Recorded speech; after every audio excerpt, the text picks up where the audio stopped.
All you singers out there, are you tired of using just an SM57 for your live performances? Is it missing just a little something? Or if you're on the podcast like us, is it just missing a little something that you can't quite put your finger on? Then let me show you the Peluso PS-1.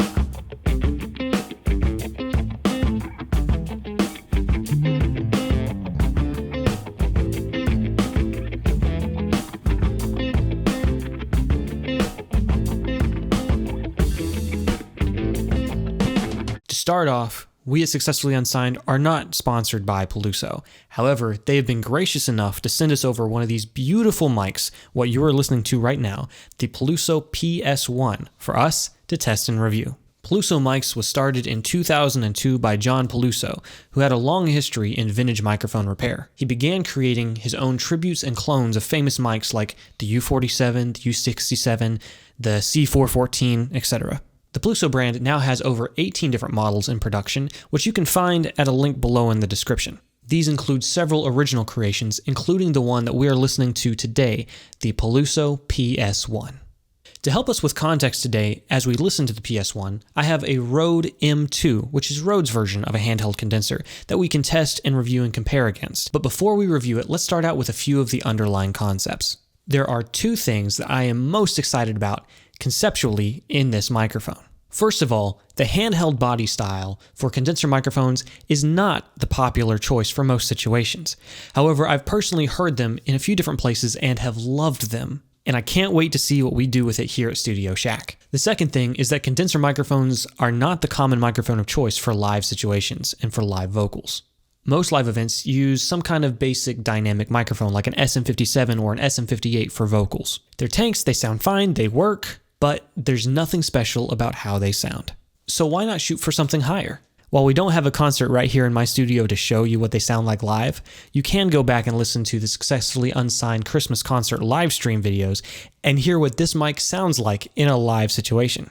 We use this mic for all of our guest artists' vocals. As stated, the PS-1 is a handheld condenser microphone. A condenser mic uses a capacitor and a charged plate to create an electrical field that transduces the sound pressure in the environment around us into an electrical signal that we can hear and can be amplified by preamps and can be recorded in a DAW like what is behind me, Pro Tools. To do this, it means it requires 48 volts of electricity, or commonly known as phantom power. These typically have a much higher output than their dynamic counterparts that translate the sound in the world around us by using a coil of wires surrounding a magnet in the center. Dynamic microphones are great, and we use them all the time. A couple examples of dynamic microphones would be, like mentioned, SM57s and 58s, SM7Bs, RE20s. Most of your drum microphones that you'll be using are probably going to be dynamic microphones, along with a whole host of other microphones, including ribbon mics. Most microphones used for vocals in a studio setting are condenser microphones. Why then are we using dynamic microphones most of the time for live events or even podcasts? So now let's talk about some specifics about the Peluso PS-1. I'm a big fan of tech specs, so here's a few things about this particular mic. This mic has a pretty flat full range 20Hz to 20K EQ curve, especially compared to something bumpy like the SM57. It features a super cardioid capsule with 200 ohms of impedance with 18 dB A-weighted of equivalent self-noise. It's rated for up to 145 dB of SPL. It's pretty light. It only weighs 418 grams is what's credited on the website, which is approximately 0.92 pounds. It has a built-in windscreen cap inside the cage, and right underneath you'll find a pretty handy 18 dB pad, high-pass, and low-pass filters. And last thing to note is that the capsule is internally shock-mounted with dual silicone discs to eliminate handling noise. This mic comes in at around $750 straight from Peluso. So how does it sound? David Overstreet has joined us today to be the talent to demo this mic. Again, we're going to be testing 3 different situations with 2 different microphones, the Peluso PS-1 and the Rode M2. Two roads diverged in a yellow wood, and sorry I could not travel both, and be one traveler long I stood, and looked down one as far as I could, to where it bent into the undergrowth. Then took the other, just as fair, and having perhaps the better claim, because it was grassy and wanted wear. Though as for that, the passing there had worn them really about the same. I was so high I did not recognize the fire burning in her eyes, the chaos that controlled my mind. She said goodbye, she got on a plane, never to return again, always in my heart. Oh, this love has taken its toll on me. She said goodbye too many times before.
So what do you think? What do you think about the Peluso PS-1? And how does it compare to something like the Rode M2? Again, the Peluso PS-1 comes in at around $750, whereas the Rode M2 is a much more budget-friendly handheld condenser that comes in at around $150. Do you hear the difference? Do you like the difference? What are your thoughts? Let us know in the comments. But before we go, here's a couple of my thoughts. Here's the review side of the Peluso PS-1. The first thing that we noticed as we were going through and testing the PS1 versus the Rode M2 was the output level of the two microphones. The Peluso PS1 had a considerably louder output compared to the Rode M2. We used an RME 12 mic D to record these microphones. They've got a ton of clean gain on them, and they have a nice handy notched preamp of every channel, along with a dB level for that. During the spoken word test, the preamp for the Peluso microphone was set at 42 dB, whereas for the Rode M2, it was set at 50, 8 dB higher. For the singing portion of the demo, the preamp output for the Peluso mic was once again at 42. However, for the Rode, it had to be bumped up to 51. And lastly, for the guitars, for both the clean and the dirty sounds, the Peluso mic was set at 26 dB of output from the preamp, whereas the Rode was set at 39 dB of output. Quite a bit of a difference in these two outputs. So let's go back and talk about the spoken word. When listening to the two microphones during the spoken word section, the Peluso is much brighter, and I liked it. I really liked how the Peluso sounded. However, it was more susceptible to plosives. In contrast to having more plosives though, there's much less energy in the low-mid range. I really liked this. It filtered out some of the natural mud that you would hear in a typical vocal and just made it nice and clean. It'll make the mixing process easier for dealing with spoken word. And lastly, when it came to the spoken word section, I felt like it naturally compressed the vocal a little bit, which is something a little odd to me as I listen to a condenser mic. I'd expect kind of that sensation out of a dynamic mic. But I heard a little bit in this microphone, especially compared to the Rode M2. And that was something, again, I rather liked when it comes to spoken word dialogue recording. Overall, for the spoken word, I think the Peluso blew the M2 way out of the water. I would much prefer this microphone any day over that one, even though the M2 is a solid microphone. When it comes to singing, the Peluso was the clear winner. It had the high-end shimmer and brightness that we were looking for, especially for David's voice. It just worked. It sounded great. Again, the M2 is a solid microphone. It sounded good. I have no problems with it whatsoever. And I think for the price point that it's at, it'd be a solid pickup for anyone in a new studio or doing new live performances. However, if you're experienced and you're out on the road and you're looking to up your game into something better, I think the PS1 is definitely a step up. However, one thing I would note, especially in a singing situation, you might have to do a little more de-essing on the PS1 than you would, say, on the M2 or a dynamic microphone. It has nice brightness and it has such a nice clarity at the top end. However, it is sometimes a little bit on the harsh side. However, it's nothing that's unmanageable to mix. When coming into this, one of the few times I've used a handheld condenser microphone prior to these tests was actually tracking guitars in a live situation. It was the last mic that we had. We ran out of 57s.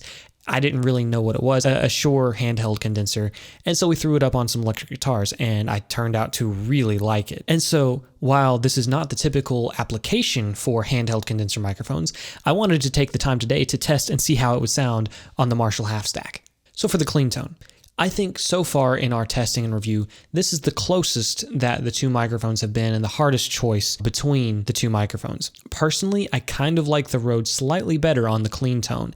It just gave it a little bit more warmth, whereas the Peluso was very bright, which in connection with the already bright guitar tone that was being played, made it a little too bright. However, if you change tones, that completely shifts. When David started playing the distorted and overdriven guitar part, the Peluso came out as the clear winner between the two microphones. Even though it filtered out a lot of the low mids and the lows naturally speaking, the tracks that we got out of the Peluso would be so much easier to fit into a mix without having to mangle and EQ and address and change just to make it fit with everything else you would have going on in a song. I really liked how the Peluso sounded on the distorted electric guitars. I think those tracks with this microphone could work great in a situation where you're doing something like pop punk, where you need just a ton of high-end energy and bright, harsh, in-your-face guitars. So all in all, this is the Peluso PS-1.